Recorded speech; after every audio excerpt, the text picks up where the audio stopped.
তো এই বিষয়গুলো যদি আমি আগে জানতাম তাহলে কিন্তু আমাকে এতটা হ্যাসেল করতে হইতো না আমার ইন্টার লাইফে।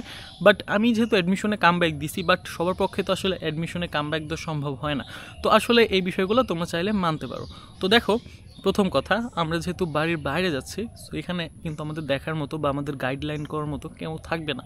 যেহেতু আমাদের এতদিন আমাদের সাথে আমাদের মা বাবা ছিল, তো একটা কিছু হইলে আমরা মা বাবাকে শেয়ার করতে পারতাম, বা কোনটা ভালো কোনটা খারাপ সেই ডিসিশনটা মা বাবা দিতে পারতো।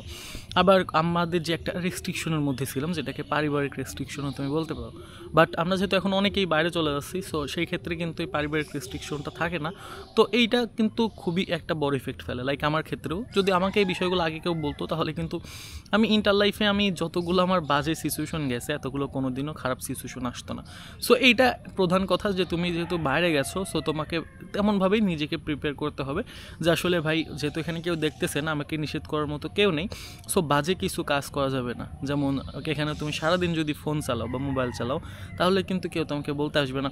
তুমি যদি কলেজে না গিয়ে সারাদিন বসে বন্ধুদের সাথে আড্ডা দিচ্ছ, ঘুরতেছো, কেউ কিছুই বলবে না, কারণ এখানে তোমার বাবা মা তোমাকে দেখার মতো কেউ নাই।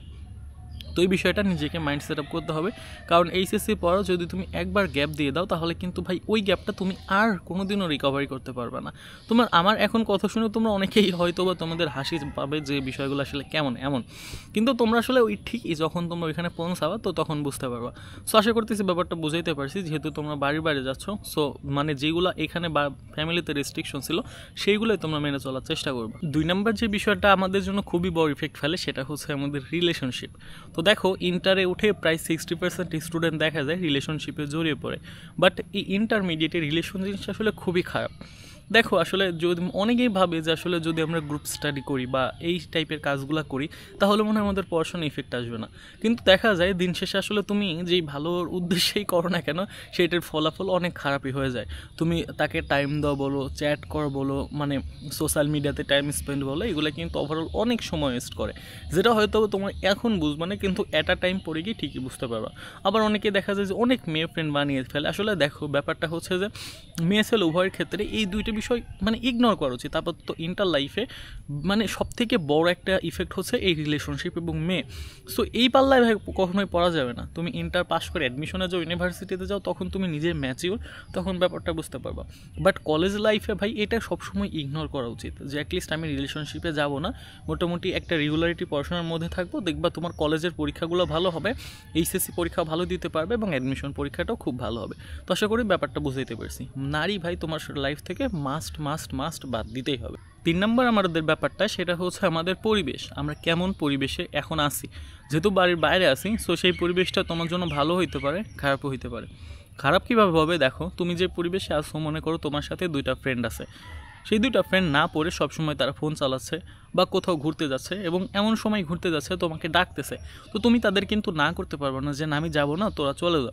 সো এই টাইপের ফ্রেন্ড সার্কেল তোমাকে অ্যাভয়েড করতে হবে। আবার অনেকে আছে যারা কিন্তু, যেহেতু বাড়ির বাইরে, তুমি বাজে নেশা বলো, বিড়ি বলো, এই টাইপের জিনিসগুলোতে, বিড়ি সিগারেট এগুলোতে কিন্তু তারা অ্যাডিক্টেড হয়ে যাবে। সো এইসব ফ্রেন্ড থেকে কিন্তু সবসময় দূরে থাকতে হবে।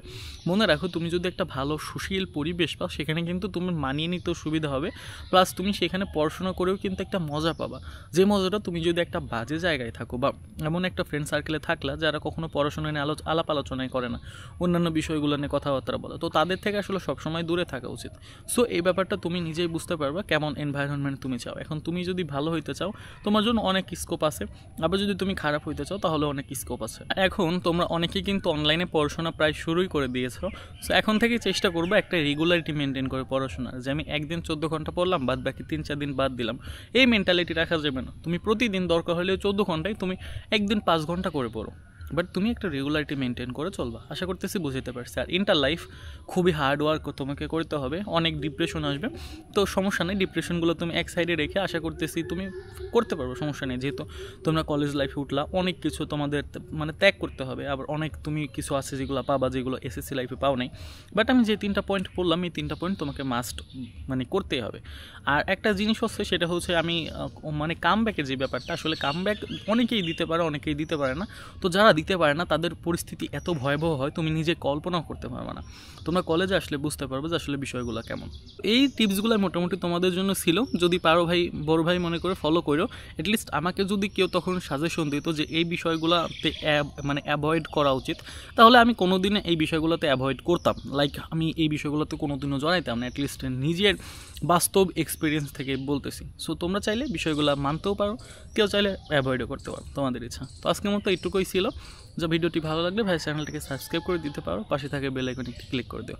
আজকের মতো এখানে বিদায় নিচ্ছি। সবাই ভালো থাকো, সুস্থ থাকো, আল্লাহ হাফেজ।